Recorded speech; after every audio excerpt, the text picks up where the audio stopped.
Ladies and gentlemen, welcome back to the Crypto News Podcast. We are buzzing as always back in beautiful Mexico. It is so nice to be back here. I am literally whiter than Casper the Ghost. Hopefully, over the next couple episodes, when you guys see me, I will have some nice tan glowing skin. But as of right now, I'm still Casper the Ghost after a couple weeks back with the family in Toronto. And folks, it is so cold up there. Our guest today is also very close to Toronto, which we will get into. But anyone who's living in the northeast of beautiful North America, you got to get out of there in the winter. It is absolutely no bueno. But this isn't a geo podcast. This is a crypto podcast. And we have an incredible guest locked and loaded today.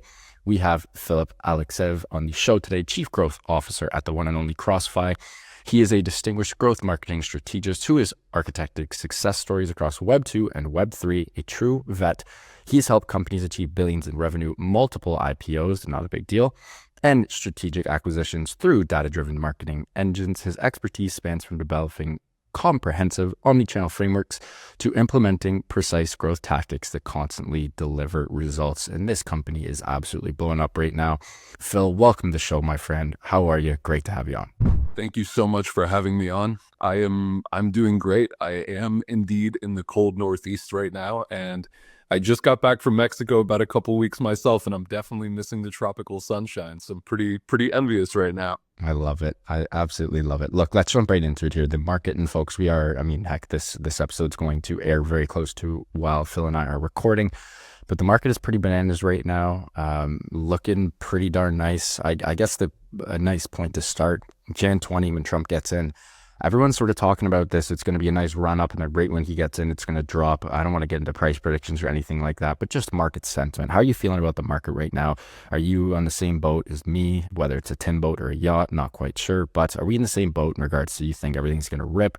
Do you think we're going to take a little downturn? And any sort of trends, things that really get you going right now? Just give me your general market sentiment for Q1 2025. Yeah, I think, just watching the market over the last few months, I do think we're in for a solid pump. I think the market is primed indeed. I think we're sort of on the, kind of the teetering edge. It hasn't quite reached where I think the confidence levels need to be in the market for it to completely rip like we're used to in a bull run. But I do think we're like in the preparation phases. And as far as narratives, you can really see it right now. It keeps switching up between things like meme coins, and then now you've got these AI agents coming in, and I really do think that when the market really starts kind of churning and burning like that, it really is preparing for, rising tide lifts all ships. And so I really do think, even just watching the price action of Bitcoin right now, we keep fluctuating between, extremely high confidence and just minor pullbacks. But I think, just like always, pre-massive pump, it really is just kind of shaking out the paper hands right now and really kind of, seeing who's holding on for dear life and who's ready to get out. But yeah, I do think the market looks nice, and I'm pretty bullish right now just overall, and I think we're in a nice position. Start of 2025, we are really going to see some really nice price action. I really do think in general 2025 is going to be a good year just for overall kind of crypto market narrative, but especially for some of these things. Like, I think these AI agents aren't going anywhere. I think they're here to stay for a little while. So there's definitely some really interesting things to watch there.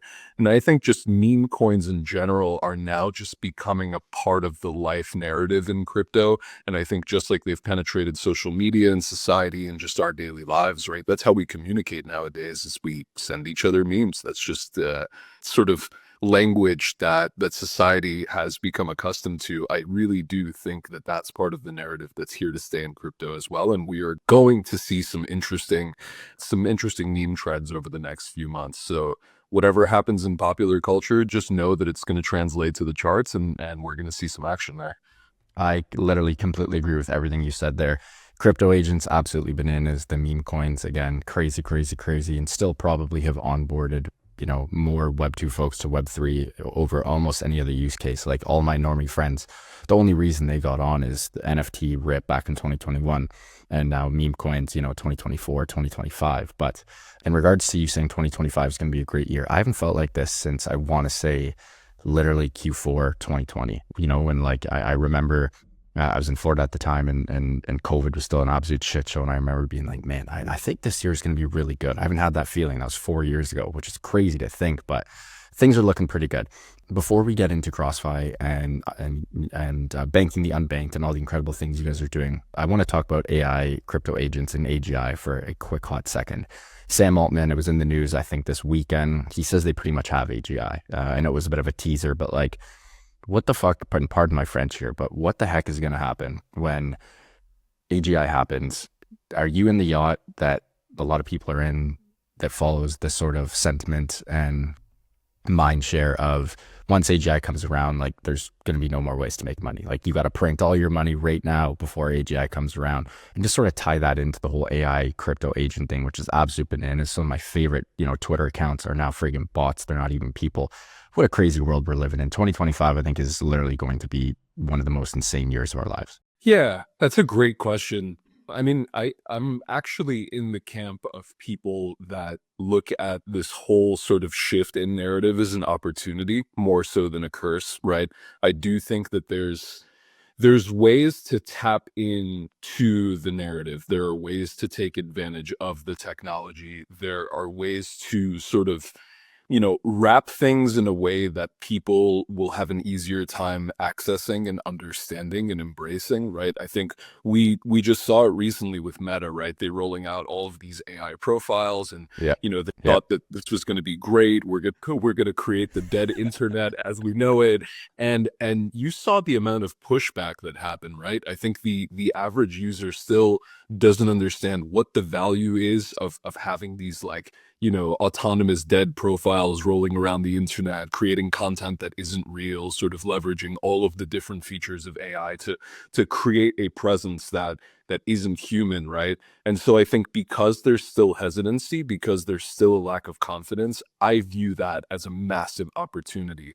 I think any industry that lacks confidence is prime for people like me, people who work in growth marketing, to really come in and help the world adapt to this new technology, help them embrace it, help them understand it, help them basically see the use cases and see the benefits and really understand how this is going to benefit their lives or improve their lives. And I think until then, there's going to be a lot of pushback. I think the implementation is going to be much harder than the ideation and theoretically sort of putting these things into play. And so I do see the next few years as kind of a massive money-making opportunity for anybody that is starting to wrap their mind around the technology and how to actually bring it into society in a way that's not going to scare the shit out of people. And I think that is really where the massive opportunity lies. I don't think it creates a world in which nobody can make money. I think there's always a way to make money. I think it's just understanding nobody's going to be making money the way they used to make money. That's for sure. I mean, Matt, honestly, in a nutshell, I think any technology that is currently being somewhat opposed by society still has the potential opportunity and still has the potential upside to become a huge moneymaker if embraced correctly, if positioned correctly, if basically introduced and brought into society in a way that isn't going to have the opposition that we've been seeing in this kind of technology for the last few weeks, right? When people are scared, people are opposed, people are hesitant, they don't understand it.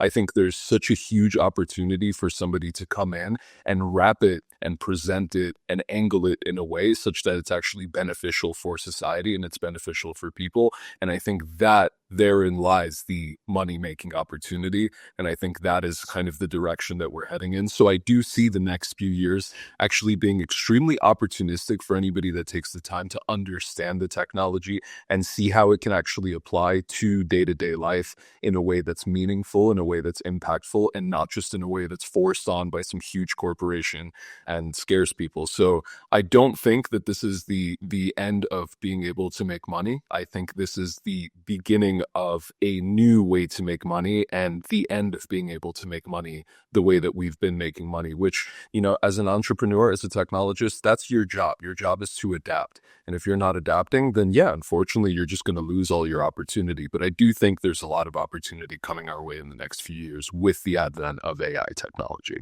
Well said, man. Very well said. Let's jump into CrossFi here. Before we do that, I think a great place to start would sort of be, the evolution of payment tech. And you can also tie that into just sort of how many people, and this is a stat not a lot of people know, because again, you and I are both North Americans, We're so freaking fortunate. You can be heck 8 years old, I think, roll up to the bank and get, a crummy little debit card and throw some bands in the account and you're set up. Whereas like, billions of people in Africa, Asia, and some of the less fortunate countries and continents in the world, they literally don't have bank accounts. Like, and it's still almost archaic ways of payments where like they're literally trading services for services. I give you coconuts, you give me whatever I need. It's pretty wild to think about. And one of the big reasons that happens is because the governing bodies in those places, which often isn't the government, it's some form of cartel or mob or whatever you want to call it, they don't want them to have bank accounts because then the mob or the cartel or the governing body has more power, which is candidly extremely fucked up. There's one way to sort of go over their heads and remove that third party, and that is crypto. And I'd love if you could, as you're an expert on this, if you could just give us sort of a brief history of the evolution of payment tech and then tie that into CrossFi and how you guys are literally giving opportunities to the billions of people who are unbanked and giving them an opportunity to have a bank. Yeah, for sure. That was a great introduction. I mean, I think one of the most baffling statistics that I learned on my journey into payment technology is that over 60% of the world is currently unbanked. It's insane. People like you and I are so fucking fortunate to be able to have access to bank account technology. It's literally the difference between being able to participate in the global economy and literally not being able to do anything outside of your immediate geography in the currency that you operate in on a day-to-day basis. And so you and I can go to any store, we can swipe a card, we can buy a coffee, we can put money into our account, we can get paid for our services, we can use that payment to pay for other goods and services.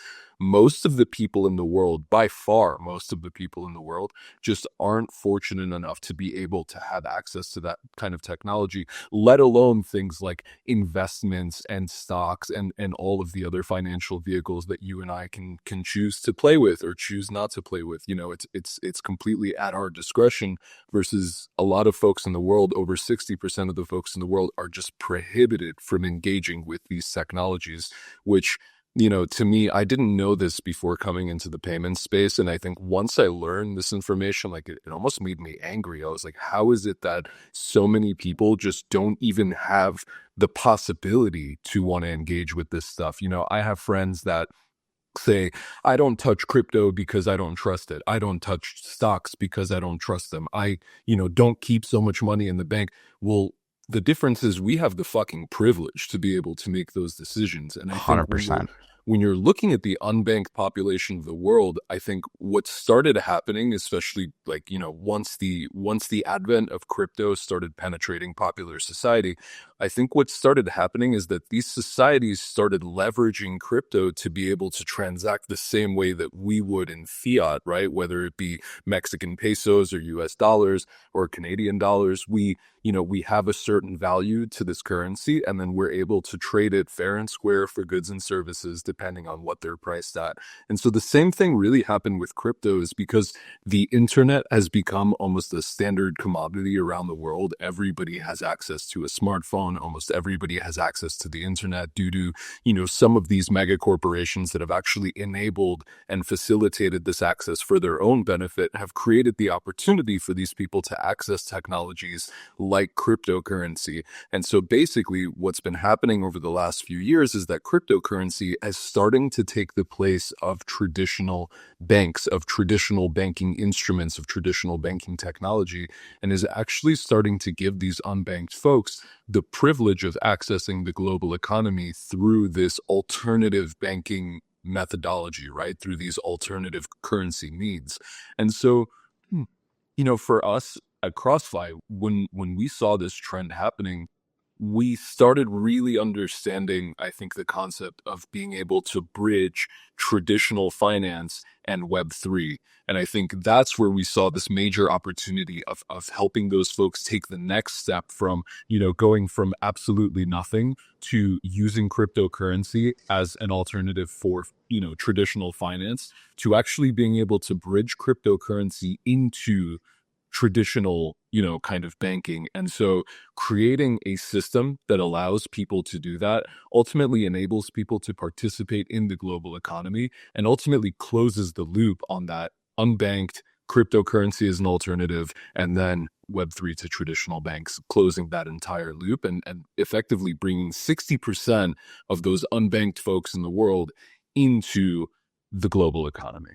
Yeah, really well said there. Again, when you say 60%, like it sort of puts my mind in a blender because, again, I've never had to deal with anything like this. In most of the countries I've been to, again, I was in India back in 2019. I guess that was the only time where I really saw it. I've been to some sketchy parts of Mexico where it's probably similar, but like, again, it's just so. I was born and raised in Toronto. Like, you're northeast, upstate New York. It's just like for us, you really can't experience that. Phil, you're on a roll here. We're going to take a quick break. Give a huge shout out to our sponsor, the show, PrimeXBT, and when we get back, we're going to continue to take a deep dive into CrossFi. Huge shout out to PrimeXBT, longtime friends and longtime sponsors of the Crypto News podcast. We love these guys as they offer a robust trading system for both beginners and professional traders. It doesn't matter if you're a rookie or a vet, you can easily design and customize your layouts and widgets to best fit your trading style. PrimeXBT is also running an exclusive promo for listeners of the Crypto News podcast. Use the promo code CryptoNews50, that is CryptoNews50, all one word, to receive 50% of your deposit credited to your trading account. Again, that is CryptoNews50, all one word, to receive 50% of your deposit credited to your trading account. And now back to the show with Phil. Also, Phil, when you were on your last little riff there, which was all world, I did hear the wind. That was absolutely insane. Literally, Dude, I could hear like the window. Control. I'm like watching my outdoor furniture float around. It's nuts. Like I've never seen this before. Worried about the structural integrity of my home right now. That is insane. CrossFi. Now, obviously, the big use case, which I love that we touched first, but you guys do a whole lot. And whenever I have a guest on from a company who does a whole lot, when it's not sort of just one little thing, I got to get you to do a big, deep dive into absolutely everything. Talk about the two different tokens, XFI, the multiple apps you guys have. Just sort of give the elevator pitch and take a deep dive into a couple of the things you'd like to. Because again, for the listeners who are probably going to check out your website, check out the socials, they're going to be like, damn, these guys do a hell of a lot. So give me the elevator pitch on, what exactly you guys do and sort of sum it up in a TLDR. Totally. Yeah. So in essence, CrossFi is a pretty robust ecosystem. Everything is founded on a layer 1 blockchain that is built for scalability and for security in order to be able to facilitate Web3 to fiat transactions, which is kind of the core competency of our business. Then we have our flagship payment technology. That is indeed the technology that allows you to spend non-custodially from any Web3 wallet cryptocurrency and turn that directly into fiat currency at any point of sale terminal in the entire world at a flat transaction fee, basically the way that you would expect to swipe a credit card in a store and process the transaction, be able to pay for your goods and services. We allow you to do that via a card from your Web3 wallet without having to transfer your funds anywhere, without having to move your tokens into any exchange or platform that is foreign to you. So that is kind of, I would say, the bread and butter of our business and kind of the thing that got me most excited to join, because that really, again, is bridging the gap between kind of Web3 technology replacing traditional technology in 60% of the world's population, but bringing that over into the world of traditional finance and being able to give these folks access to goods and services in places that, just don't happen to take cryptocurrency, or, a lot of the new trend right now in retail is not taking cash, right? Which is also very interesting for me. And so, again, further locking those people out of the financial ecosystem, which we are then kind of compensating for and allowing them to come in with our flagship payment technology. As well, we have an extremely robust suite of DeFi tools. We've got anything that you would expect, in terms of your standard suite of DeFi tools like borrowing and lending, swaps, and all of these kind of standard protocols. But we're also pushing the envelope when it comes to innovating on DeFi technology. And we've got a lot of really, really cool projects coming out in the near future in Q1 2025, things having to do with synthetic assets, a lot of RWA plays. And we've got a lot of very, very smart teams coming and building on the CrossFi blockchain in order to really, I would say, bring to make CrossFi the home for some of the most groundbreaking and innovative products in the DeFi space. And then, of course, last but not least, I mean, it's always the goal is always expansion in terms of the ecosystem, in terms of the blockchain, in terms of the community. And so, one of the things that we're really bullish on for this year is working with some really, really smart people who are bringing their technologies onto the CrossFi blockchain and are really building groundbreaking tools from every capacity. I'm talking about AI, I'm talking about GameFi, I'm talking about basically any industry that you can imagine that is innovating in tech, really working with those teams to bring that onto the CrossFi blockchain and give them a home such that we are really being able to facilitate some of this extremely envelope pushing technology with the technology that we've built in order to be able to support our flagship payment technology. So that is kind of it in a nutshell. As far as the ecosystem itself goes, we do currently have two tokens. One is MPX token, which is our governance coin, and then one is XFI token, which is the token that actually has liquidity and trades on centralized exchanges and dexes. Basically, very simple tokenomics. You stake MPX tokens to generate XFI tokens, and then that does so over the course of 20 years. And, obviously the APY fluctuates depending on what the ecosystem looks like and what the utility looks like and the price of the XFI token and so on and so forth. But again, the tokenomics and the actual economic system is relatively straightforward, which I personally think makes room for a lot of innovation. And, I think when things are easy enough to understand on the back end, it makes the front end that much more interesting to build on. And yeah, that is kind of CrossFi in a nutshell. And really, like I said, the thing that I am most excited about, the thing that we are working on, is this flagship payment technology, is this bridge between cryptocurrency and traditional finance, allowing people to, I think most importantly, non-custodially, without having to move your assets anywhere, be able to spend your Web3 tokens anywhere in the entire world the same way that you would by swiping a credit card. I absolutely love that. It's so huge and so needed. One thing I'd love to discuss, we are getting a little tight for time here, Phil, but the L1, absolutely huge play to do such a wide array of things and to provide such a wide array of solutions like you guys are doing. Back in 2020, 2021, the easy and trendy thing would have been to just fire up a quick ETH L2, something EVM, boom, you're off to the races. Creating an L1 is an absolute shit show. It takes a bunch of time, testnet, mainnet, it's a gong show, but it allows you to have full functionality and the whole vertical stack. How big of a play was this? And I mean, how freaking fortunate and happy are you guys that you went the L1 route present day in 2025? I think it was a pivotal decision for the entirety of everything that we're doing here at CrossFi. And like you said, the easy play would have been to fire up an L2, and just kind of go that route. I think something that we very quickly realized while we were doing R&D is because we work directly with banks, we don't really work with middlemen. We don't work with any sort of, bridge technologies necessarily. Everything is proprietary. Everything is done in a direct relationship with the bank. We realized that none of the current L1s in existence were able to support not only the rigorous security standards of Web3, just being able to pass your standard Web3 audits and kind of, just the standard suite of security audits that you would expect from any Web3 protocol.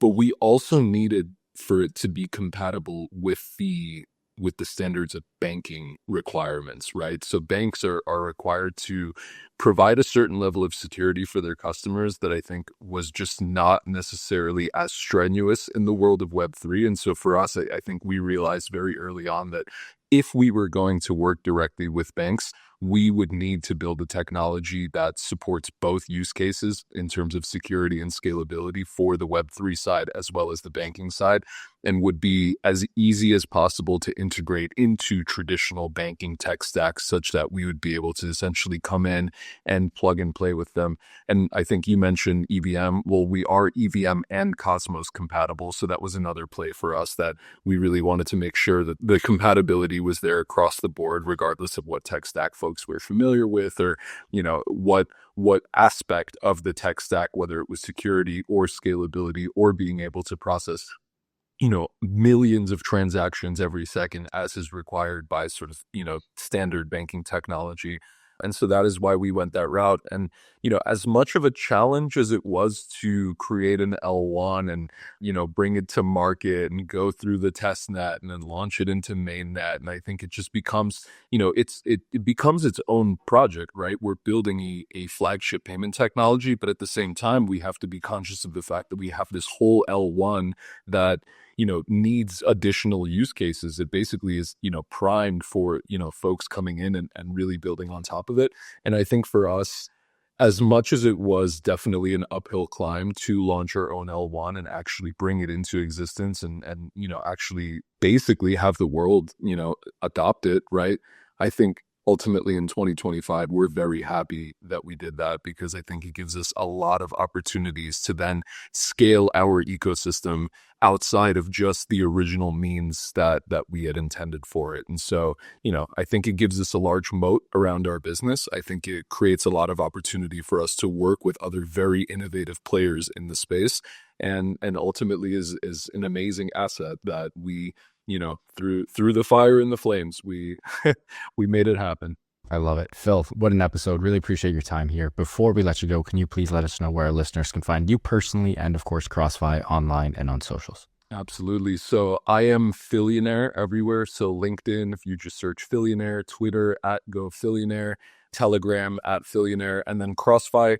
I would recommend going to our website, www.crossfi.org. We have all of our official links linked from our websites. I know it's hard these days with scams and all kinds of people creating fake social profiles and so on and so forth. All of our profiles and all of our community spaces are linked from our website. So again, www.crossfi.org, and all of our channels, wherever you choose to consume content or interact with people online, are all linked there. And so feel free to go explore, go do some research, join our community, follow us on socials, and stay tuned for some of the awesome things that we have coming to market.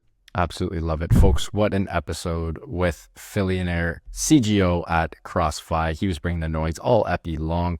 We touched a little bit of everything: banking, the unbanked, bridging TradFi and crypto, the evolution of payment tech, of course, and everything that CrossFi is doing well. Truly one of the companies that legit have a chance to, to dead ass bank the unbanked, which is one of the bigger problems in the world. So if these guys can do this, and we hope they can, huge shout out to the team. And guys, as always, if you enjoyed this one, please do subscribe. It would mean the world to my team and I. Speaking to the team, love you guys. Thank you so much for everything. And back to the listeners, love you guys. Keep on growing those bags and keep on staying healthy, wealthy, and happy. Love you guys, and we'll see you on the next one. Ciao.